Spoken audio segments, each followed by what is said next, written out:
President Trump is officially signing an executive order dealing directly with the plague of social media censorship. That's right.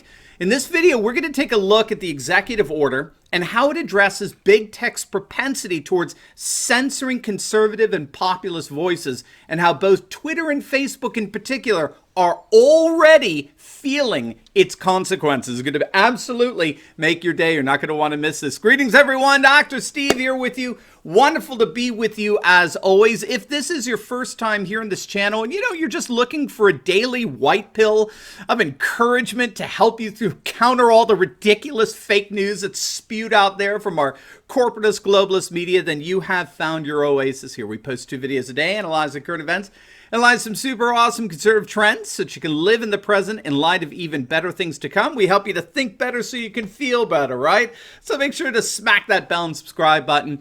You're going to love being a regular part of this channel and interacting with this network of conservatives from all over the world. They're simply the best. All right, so let's start off with our video chat question of the day. Do you support the executive order cracking down on Twitter and Facebook? Let us know in the comments section below. It's on social media in general, but Twitter and Facebook are the 2 companies that are mentioned by name in this executive order. So do you support the executive order cracking down on Twitter and Facebook and big tech social media in general? Because in many ways, this appears to be merely the opening shot here. The ramifications for this executive order in terms of its reining in once and for all big tech censorship are pretty substantial and impressive, and we're going to see why. But first, before we do anything else, make sure to click on that link below and check out the awesome video that we put together just for you, featuring our brand new Turley Talks Insiders Club. We're so thankful to those of you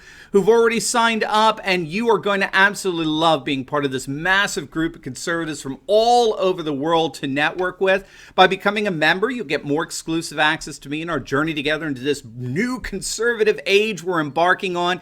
Each week, you'll get a special deep dive video reserved solely for our Insiders members. It's 45 to 60 minutes long. You get my monthly reading list to keep you updated on the best and most enriching information out there on the rise of conservatism throughout the world. And you get a number of bonus videos, and you even get some awesome accessories like our Turley Talks tumbler to drink your coffee in, or whatever your beverage of choice happens to be, all for less than the price of a cup of coffee a day. So do not wait. Make sure to click on the link below. Watch the video on the Turley Talks Insiders Club to get a fuller sense of what you're going to be a part of. This offer to join for such a low price is for a limited time only, so click on that link, and it'll be an absolute privilege to journey with you into this new conservative age together. All right, gang, let's dive in here. We've got some breaking news. It has been announced that President Trump is signing an executive order today dealing directly with the plague of social media censorship against conservatives. Now, as I'm sure many of you know, we did a video on this, of course, the other day. Twitter effectively censored President Trump's tweet with a fact check marker. And ironically, it was a fact check marker that was completely unwarranted. President Trump tweeted out that there was no way that the mail-in ballots that were the latest gimmick being pushed by the Democrats and their willing accomplices and the corporatist globalist media, there'd be no way that it would be anything less than fraudulent. And in saying this, he was merely echoing a 2005 bipartisan report authored by the Commission on Federal Election Reform. It was chaired by Jimmy Carter, of all people, and they concluded that absentee ballots remain the single largest source of voter fraud in American elections. Now, this isn't even controversial, but Twitter decided to go all Karen on Trump, and so they slapped him with a fact check moniker. And then, to make matters even worse, it was revealed that Twitter's head of site integrity, which has got to be one of the most ridiculously ludicrous titles on the planet, Twitter's head of site integrity, Yoel Roth, who's in charge of the so-called fact-checking. As it turns out, this Yoel Roth is a rabid left-wing liberal. This so-called fact-checker has referred to the Trump administration as literal Nazis, and in typical arrogant liberal fashion, he derided so-called flyover states, those are states in the South and the Midwest, as states that voted for a racist tangerine. Yeah, right. So President Trump responded almost immediately, tweeted out, Republicans feel that social media platforms totally silence conservative voices.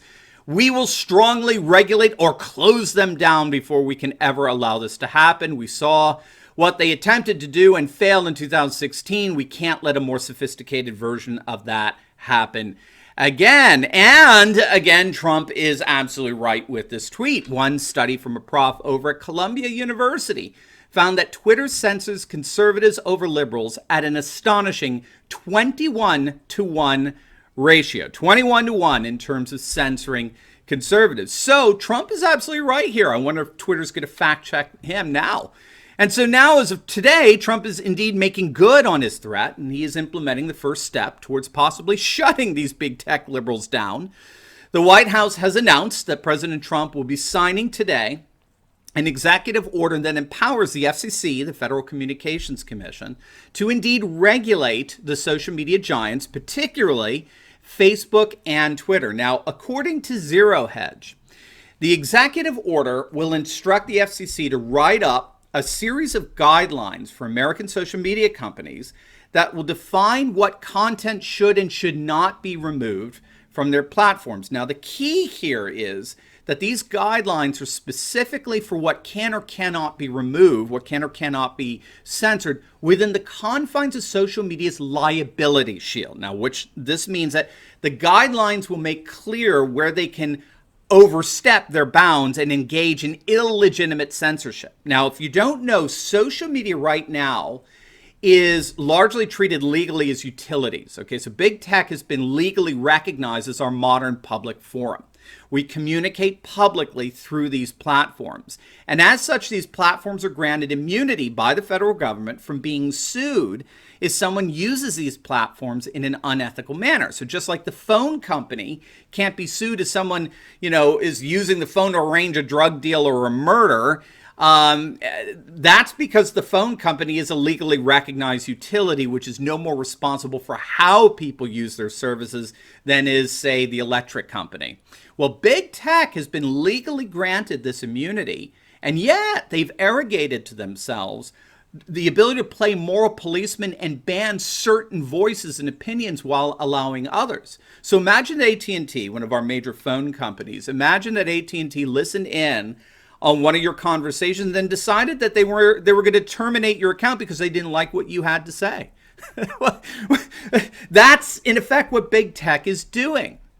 That's what Facebook and Twitter in particular, and even to a certain degree, unfortunately, YouTube have been doing. They've been acting like editorial publishers who are responsible for the content they publish, even though they have been granted immunity from what they publish. So they're acting like publishers while taking advantage of legally recognized immunity from what they publish. And so it's this contradiction that many have said has to be rectified, has to be resolved in some way. It can't go on in perpetuity.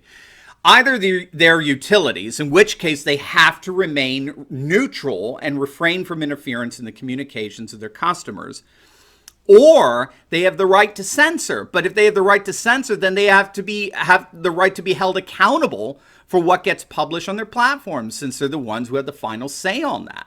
So as far as I see it, this has absolutely nothing to do with them being private companies. Remember, big business can be just as damaging to society as big government.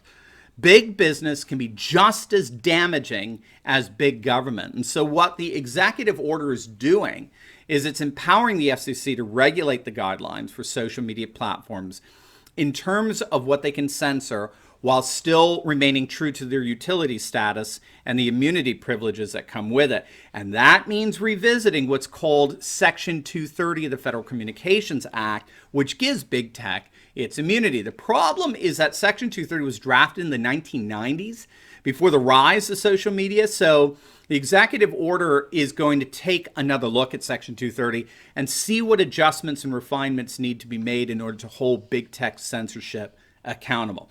Now, according to CNBC, The executive order names two big tech companies in particular, Facebook and Twitter, which have long been considered the two most egregious practitioners of social media bias and censorship towards conservatives and nationalists and populists and the like. And as a result, you'll like this, as a result, shares for both companies have tumbled in pre-market trade upon hearing the news. So clearly investors are worried about the impact of this executive order on those two companies in particular. And so before Trump has even signed the executive order, it's already having an adverse effect on big tech. Pretty amazing stuff. So we'll obviously be keeping our eyes on how things develop here.